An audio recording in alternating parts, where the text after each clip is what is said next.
Kajian Kitab.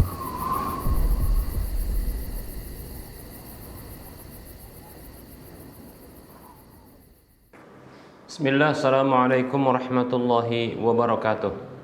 Innal hamdalillah nahmaduhu wa nasta'inuhu wa nastaghfiruh wa na'udzu billahi min shururi anfusina wa min sayyiati a'malina. May yahdihillahu fala mudilla lahu wa may yudlilhu fala hadiyalah. Wa asyhadu an la ilaha illallah wahdahu la syarika lah wa asyhadu anna Muhammadan 'abduhu wa rasuluhu sallallahu alaihi wasallam. Qala Allah tabaraka wa ta'ala, ya ayyuhalladzina amanu taqullaha haqqa tuqatih wa la tamutunna illa wa antum muslimun. Ya ayyuhan nasu taqu rabbakumul ladzi khalaqakum min nafsin wahidah wa khalaqa minha zawjaha wa bassa minhuma rijalan katsiran wa nisaa'a. واتقوا الله الذي تساءلون به والأرحام إن الله كان عليكم رقيبا يا أيها الذين آمنوا اتقوا الله وقولوا قولا سديدا يصلح لكم أعمالكم ويغفر لكم ذنوبكم ومن يطع الله ورسوله فقد فاز فوزا عظيما أما بعد فإن أصدق الحديث كتاب الله وخير الهدى هدى رسول الله صلى الله عليه وسلم وشر الأمور محدثاتها وكل محدثة بدعة وكل بدعة ضلالة وكل ضلالة في النار. Para pemirsa Rasyad TV dan para pendengar Radio Medan Mengaji serta para pemirsa media sunnah yang turut serta menyiarkan kajian ini, alhamdulillah, segala puji hanya untuk Allah, salawat dan salam tak lupa kita ucapkan untuk Rasulullah sallallahu alaihi wasallam. Kita masih membahas tentang bahasan salat dalam kitab Minhajul Muslim di bab ibadah. Dan kita juga masih membahas tentang kewajiban dalam salat, yaitu niat, dan pendapat yang tepat bahwasanya niat itu adalah syarat salat dan dia bukanlah rukun salat. Baik para hamba Allah rahimani wa rahimakumullah. Di antara hal yang tidak ada perbedaan pendapat tentang masalah niat adalah bahwasanya niat ini tempatnya adalah di hati, bukan di lisan. Ya, niat itu adalah amalan hati dan dia adalah ucapan hati, demikian. Baik para hamba Allah rahimani wa rahimakumullah. Adapun para ulama yang mereka memberikan pelafatan, ya, atau pembolehan untuk melafatkan niat itu di lisan karena memiliki fungsi dan tujuan menurut mereka, yaitu adalah untuk membantu, ya, hati, ya, meletakkan niat itu, demikian. Jadi lisan membantu hati untuk meletakkan niat di dalam hati dengan melafatkannya. Baik para hamba Allah rahimani wa rahimakumullah. Nah, tentunya yang seperti ini ketika niat itu dilafadzkan dalam bahasa Arab, dan ini akan menjadi benar-benar adalah hal yang membantu apabila orang tersebut yang berniat itu adalah orang yang memahami bahasa Arab, orang yang memahami bahasa Arab, demikian. Adapun kita orang-orang yang ajam, orang-orang non Arab, maka sulit kita untuk, ya, menghafal banyak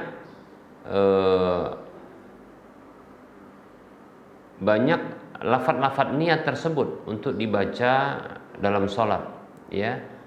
Begitu juga dalam ibadah-ibadah yang lainnya. Baik para hamba Allah rahimani wa rahimakumullah. Di antara hal yang tidak ada perbedaan pendapat bahwasanya apabila hati itu berbeda dengan niat, maka yang diakui adalah apabila hati, ya, itu berbeda dengan lisan dalam masalah niat, ya, maka ketahuilah bahwasanya yang diakui adalah hati, bukanlah lisan, demikian. Baik para hamba Allah rahimani wa rahimakumullah. Apabila hati berniat, ya, untuk melakukan sholat zuhur, namun ternyata lisan menyebutkan sholat asar, maka yang diakui adalah hati, demikian para hamba Allah rahimani wa rahimakumullah. Baik, Kemudian para hamba Allah rahimani wa rahimakumullah. Nah, apabila ini juga hal yang disepakati oleh para ulama, tidak ada perbedaan pendapat. Nah, apabila ada seseorang yang mengucapkan dengan lisannya untuk melakukan sesuatu, tapi dalam lisannya, adapun hatinya lalai untuk meletakkan niat itu, karena mungkin ya belum sadar, ya. Seperti contohnya adalah orang yang ngelindur, orang yang dia dalam kondisi terbangun dari tidur namun kesadaran belum penuh, lalu lisannya mengucapkan ungkapan-ungkapan, di antaranya adalah dia mengungkapkan ungkapan contohnya keinginan untuk wudhu, keinginan untuk puasa, keinginan contoh ini ya untuk sholat, begitu juga untuk bersedekah. Para hamba Allah rahimani wa rahimakumullah, maka ya ucapan yang tidak diiringi dengan niat seperti ini maka tidaklah sah, walaupun setelah itu juga masih dia melakukan ya kegiatan seperti contohnya wudhu. Dalam kondisi dia belum sempurna kesadarannya, dia pun berwudhu, atau dalam kondisi dia belum sempurna kesadarannya, dia tidak makan, tidak minum, karena contohnya ketika dibanguni waktu subuh atau sebelum subuh untuk dia berpuasa, maka dalam kondisi tidak sadar ya, karena diajak oleh orang tuanya untuk berpuasa ya, namun dalam kondisi belum sadar sempurna dia pun ikut makan ya, kemudian masuk waktu subuh ketika itu, lalu dia pun berpuasa ya, seperti itu. Namun dalam kondisi puasa wajib seperti ini tadinya dia tidak berniat seperti itu, maka yang seperti ini sepakat para ulama tidak sah hal itu darinya. Demikian. Baik para hamba Allah rahimani wa rahimakumullah.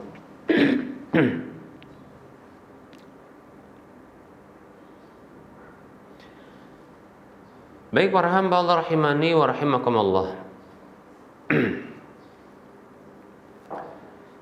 Jadi pendapat yang kuat wallahu taala alam adalah tidak perlu untuk melafadzkan niat, ya, tidak perlu untuk melafadzkan niat. Ya, walaupun ada pendapat yang mengatakan bahwasanya ya melafadzkan niat itu untuk membantu hati, ya, meletakkan niat itu. Namun kita katakan, ketahuilah niat itu sangat mudah insyaallah taala, ya. Seseorang yang dia mengetahui apa yang ingin dia kerjakan, apa yang ingin dia amalkan, apa yang dia ingin lakukan dari ibadah-ibadah yang ada, maka dia sudah berniat. Seperti yang sudah kita sampaikan pada pertemuan yang lalu, ya, bahwasanya Syekhul Islam Ibnu Taimiyah rahimahullahu taala mengatakan ya dalam sebagaimana disebutkan dalam kitab ya Al-Ikhtiyarat ya di halaman yang 49 disebutkan ya an-niyatu tatba'ul ilma, niat itu dia mengikuti pengetahuan kita ya. Faman alima ma arada fi'lahu faqad nawahu, maka siapa saja yang mengetahui apa yang mau dia kerjakan, apa yang mau dia amalkan, maka sungguh dia telah berniat dengan amalan tersebut. Demikian. Baik para hamba Allah rahimani wa rahimakumullah. Jadi niat itu lebih mudah insyaallah, bahkan lebih mudah ketimbang pelafatan itu, ya. Pelafatan itu. Demikian. Terkadang melafadzkan itu sangat lama. Seperti seseorang yang mengatakan ya nawaitul wudu'a ya li raf'il hadasil asghari lillahi ta'ala. Nah, contohnya seperti itu. Ya. Nawaitul wudu'a ya li raf'il hadasil asghari ya lillahi ta'ala. Atau kama qala ya al-awwam ya. Seperti seseorang mengucapkan, orang-orang awam mengatakan ya aku berniat wudu untuk mengangkat hadas kecil ya karena Allah Ta'ala. Padahal pengetahuan kita bahwasanya kita hendak berwudu ya untuk mengangkat hadas kecil ya, bahkan ada yang menghadap kiblat, kemudian sengaja dia menghadap kiblat, tentunya ikhlas karena Allah, demikian. Maka ini lebih cepat daripada pelafatan tadi. Sekedar pengetahuan dia saja begitu, itu sudah dia berniat. Demikian. Baik ya. Para hamba Allah rahimani wa rahimakumullah.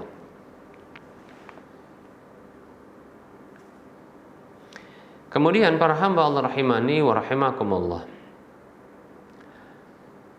Nah, terkait dengan niat ya dalam salat, baik para hamba Allah rahimani wa rahimakumullah, mesti ya di dalam salat seseorang itu berniat dengan menentukan salat yang ingin dia lakukan, ya, apakah salat sunat ataukah salat fardu, ya, apakah zuhur ataukah asar, demikian. Nah, ini yang penting adalah menghadirkan hati, ya, menghadirkan hati untuk berniat dengan niat seperti ini. Demikian para hamba Allah rahimani wa rahimakumullah. Nah, perlu diketahui bahwasanya di manakah posisi niat itu, ya, dari sholat itu. Baik para hamba Allah rahimani wa rahimakumullah, ini sudah kita sampaikan ketika kita membahas tentang ya perbedaan antara niat itu merupakan rukun dengan niat itu merupakan syarat, demikian, ya. Nah, para ulama tidak ada perbedaan pendapat, ya, bahwa niat itu ya apabila ya diiringkan dengan takbir, ya, diiringkan dengan takbir atau bersamaan dengan takbir, ya, maka ini sah, demikian, ya, maka dia sah. Bahkan ini kita katakan yang afdol, seperti yang kita sampaikan pada pertemuan yang lalu, demikian, ya. Jadi seperti ini, ya. Jadi berniat di antara ungkapan takbiratul ihram itu Allahu Akbar, di antara ini, ya, maka tidak ada perbedaan pendapat di kalangan para ulama bahwasanya itu adalah sah, bahkan itu yang afdol insyaallah taala. Baik para hamba Allah rahimani wa rahimakumullah. Kemudian juga tidak ada perbedaan pendapat di kalangan para ulama bahwasanya niat itu diletakkan setelah takbiratul ihram, maka ini tidak sah salatnya, demikian. Karena sesungguhnya dia itu masuk ke dalam salat dalam kondisi tidak berniat, demikian, ya. Baik para hamba Allah rahimani wa rahimakumullah. Kemudian, nah ini yang terjadi perbedaan pendapat yang sudah kita sebutkan bahwasanya apabila niat itu ya dilakukan sebelum takbiratul ihram, ya, niat itu dilakukan sebelum takbiratul ihram, lantas tidak dihadirkan kembali ketika takbiratul ihram. Kita ulangi, niat itu apabila dihadirkan sebelum takbiratul ihram seperti dari rumah, demikian, atau ketika masuk masjid dihadirkan niat itu, demikian, namun tidak dihadirkan ketika takbiratul ihram, ya, maka di sini terjadi perbedaan pendapat, ya.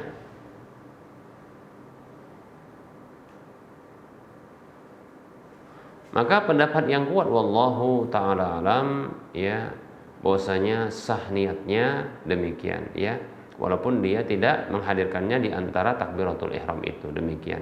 Nah, ini karena niat itu adalah, ya, niat itu terhitung dia adalah syarat bukan rukun, demikian, ya. Adapun pendapat yang mengatakan rukun ini tidak sah wallahu taala alam. Baik para hamba Allah rahimani wa rahimakumullah.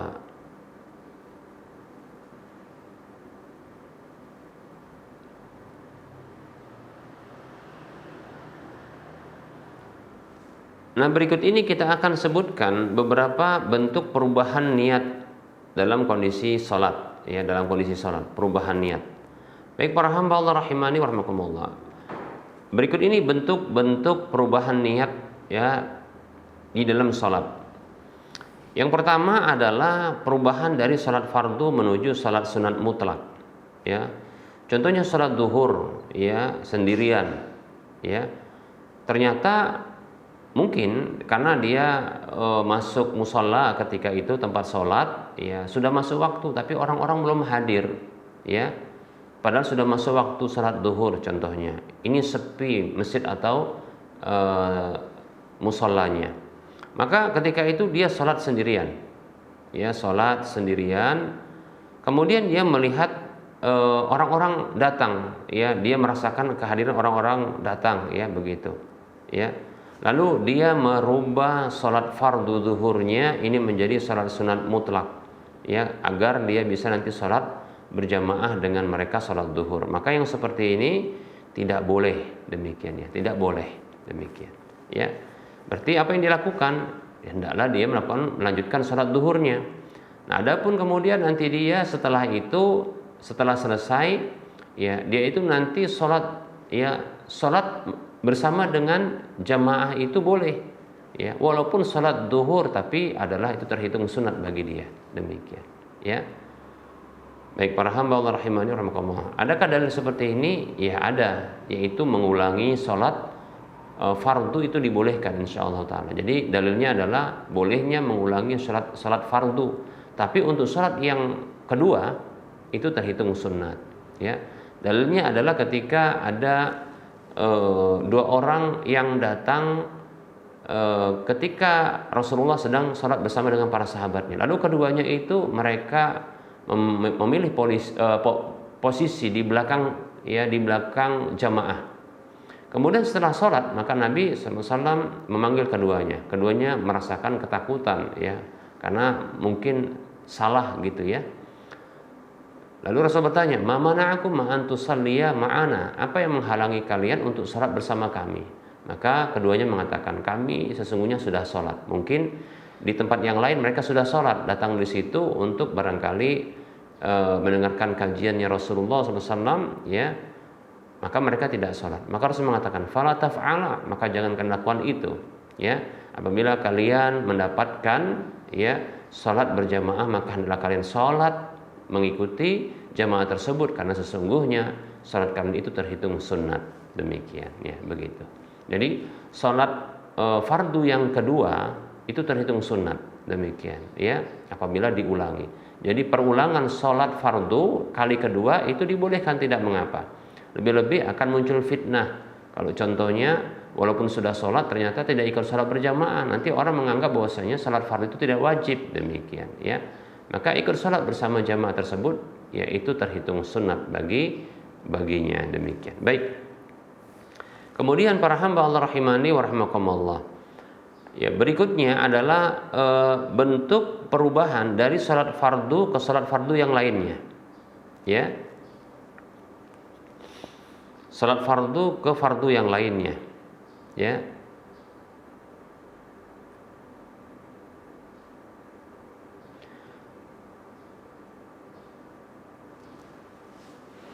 Contohnya para hamba Allah rahimani wa rahimakumullah, ya contohnya adalah, ya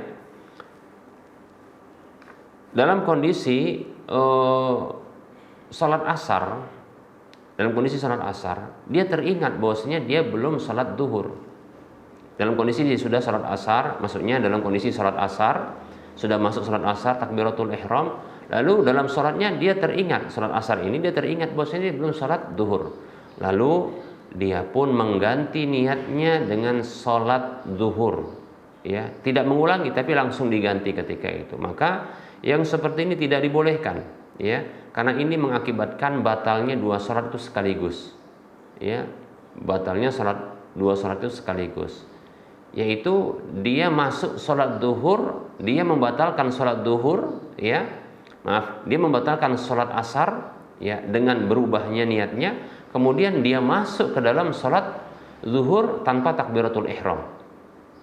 Kita ulangi, kenapa? Seseorang yang dia salat dengan salat fardu, lalu dia merubah niatnya menjadi salat fardu yang lainnya, ini menjadi batalnya dua salat fardu itu sekaligus. Perhatikan, ya salat fardu yang pertama itu batal karena perubahan niat tersebut, ya dibatalkan kemudian dia dirubah. Kemudian salat fardu yang kedua itu tidak dimulai dengan takbiratul ihram, ya karena dia melanjutkan, demikian. Nah, yang seperti ini mengakibatkan batalnya, ya salat fardu itu sekaligus, dua salat fardu itu sekaligus, demikian. Maka tidak boleh seperti itu, ya.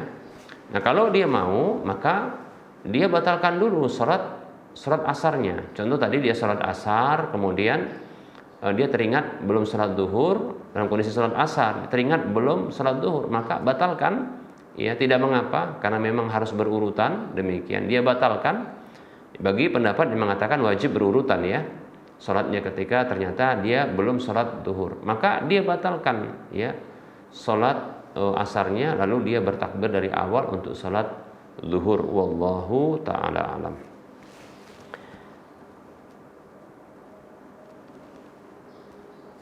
Kemudian para hamba Allah rahimani wa rahimakumullah. Bentuk yang berikutnya adalah merubah niat dari salat sunat kepada salat fardu.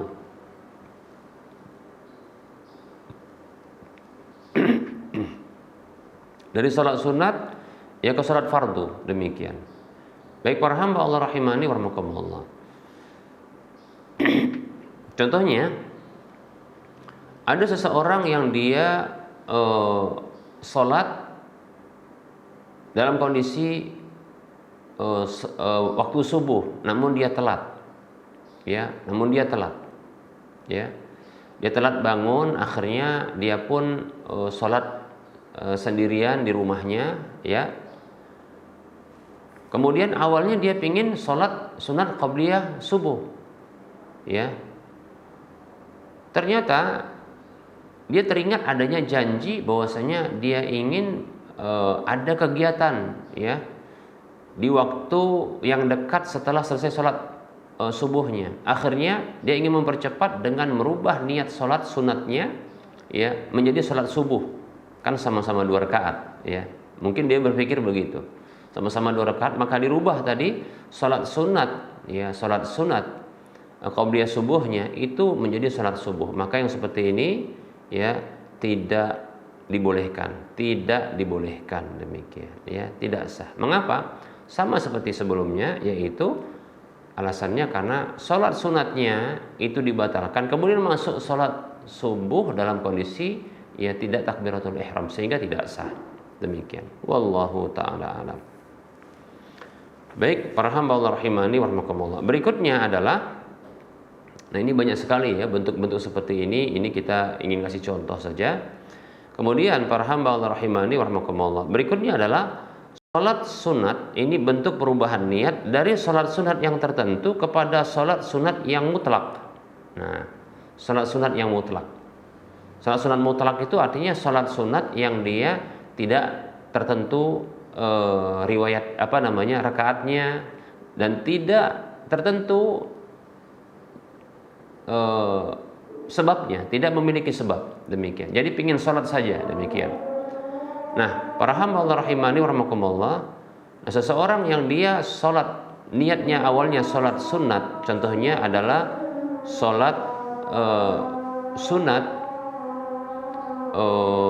katakanlah adalah sholat sunat duha, demikian. Namun diingat-ingat oleh dia bahwasanya dia telah melakukan sholat sunat duha itu 8 rakaat.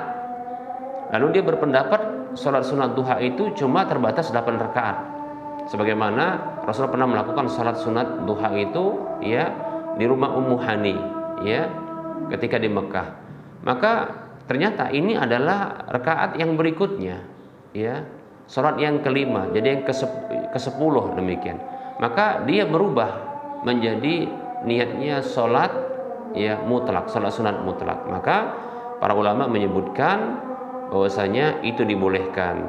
Mengapa? Karena sesungguhnya sholat sunat yang tertentu itu mengandung niat sholat sunat mutlak, demikian. Wallahu ta'ala alam. Insyaallah ta'ala kita akan lanjutkan pada pertemuan yang akan datang terkait dengan bentuk-bentuk perubahan niat yang lainnya, insyaallah ta'ala. Masih ada sampai poin 12 insyaallah ta'ala. Baik, barangkali ini saja yang bisa kita sampaikan. Insyaallah ta'ala kita akan lanjutkan pada pertemuan yang akan datang, karena sudah masuk waktu salat duhur dan untuk wilayah Medan dan sekitarnya. Dan tentunya dalam penyampaian ini banyak kekurangan dan kesalahan. Yang benar itu datang dari Allah, maka alhamdulillah. Adapun kekurangan dan kesalahan itu datang dari saya pribadi dan bisikan syaitan, maka abaikan, tinggalkan dan maafkanlah. Kepada Allah saya mohon ampun, dan kepada para pemirsa dan para pendengar sekalian saya mohon maaf. Sebelum kita mengakhiri perjumpaan ini, seperti biasa kita memberikan motivasi kepada saudara seiman, saudara seislam.